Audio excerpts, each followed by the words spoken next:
Hello everyone, welcome to our channel Complete Guide. Today we are going to study the poem Daffodils written by William Wordsworth. William Wordsworth was a most influential pioneer of English romantic poetry. He is regarded as the greatest poet of nature. He believed in the education of man by nature. His works include Tinter Abbey, My Heart Leaps Up, Resolution and Independence. Daffodils poem जो है वो William Wordsworth के one of the best known poems में से एक है। ये poem year 1802 में लिखा गया था और ये पोएम्स इन 2 वॉल्यूम्स में पब्लिश्ड हुआ था। पोएम की first line I wonder lonely as a cloud से ही पता चलता है कि पोएट जो है वो काफ़ी लोनली यानी अकेलेपन में है। इस पोएम का मेन कंसेप्ट है नेचर जो है वो काफ़ी ब्यूटीफुल होता है। उसमें फूल, पेड़, पौधे, mountain, lakes, stars, moon, sun और भी बहुत सारे जिनको देख के mind peaceful and pleasure feel करता है।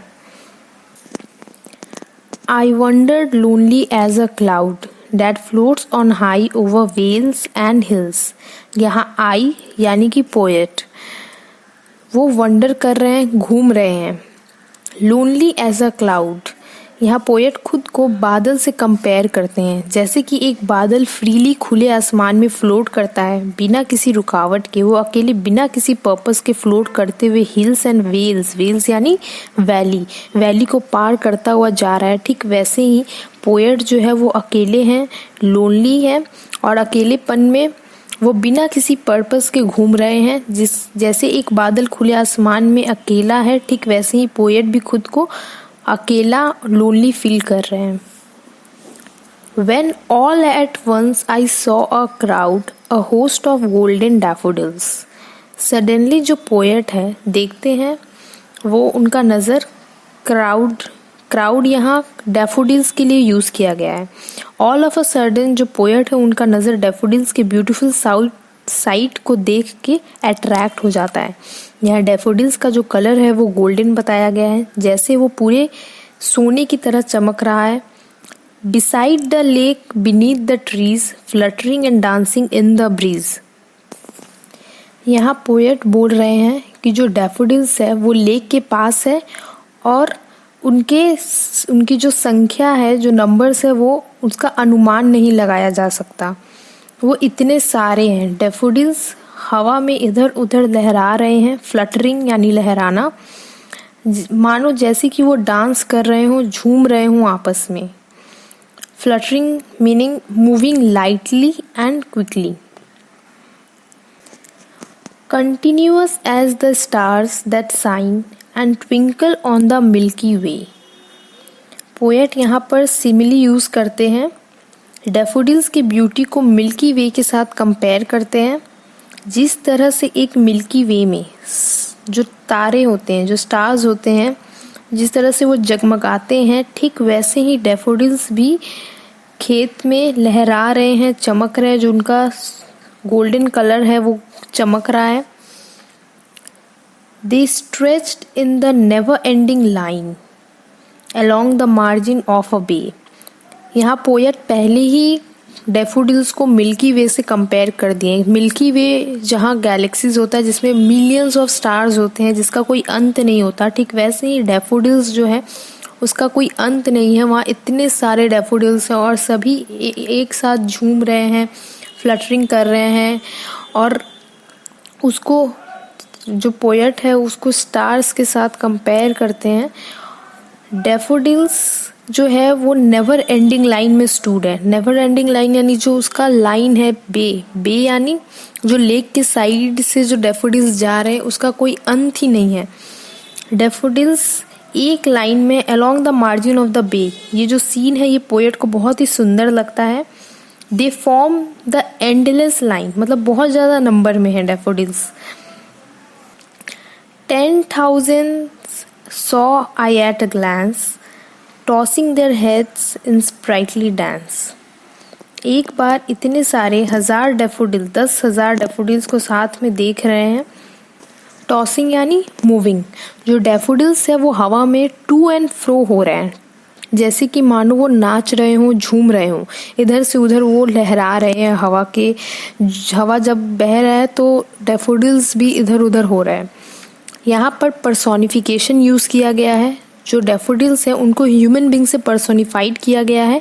Dancing and tossing their heads, जैसे एक ह्यूमन डांस करता है वैसे ही यहाँ पर डैफोडिल्स को भी पर्सोनिफाइड किया गया है, ह्यूमन की तरह dancing and tossing their heads. ये पर्सोनिफिकेशन मैन एंड नेचर के बीच में यूनिटी शो कर रहा है। The waves beside them danced but they outdid the sparkling waves in glee. Glee का मतलब strong feeling of happiness. Poet जो है यहाँ डैफोडिल्स के डांस को वेव्स से कंपेयर करते हैं। वो ये बताना चाहते हैं कि जो डैफोडिल्स का डांस है वो वेव्स से भी ज़्यादा सुंदर है।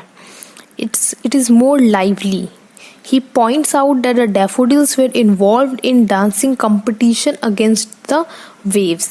The daffodils defeated waves and waves here are said to have an ability to dance.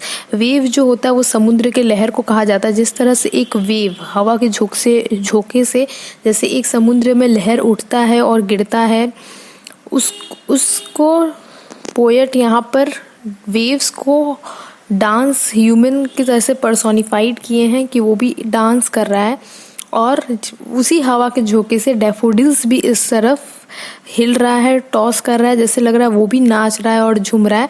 तो इन दोनों में एक तरह से कंपटीशन चल रहा है जिसमें से जो डैफोडिल्स है वो वेव से भी ज़्यादा सुंदर डांस कर रहा है, ज़्यादा झूम रहा है।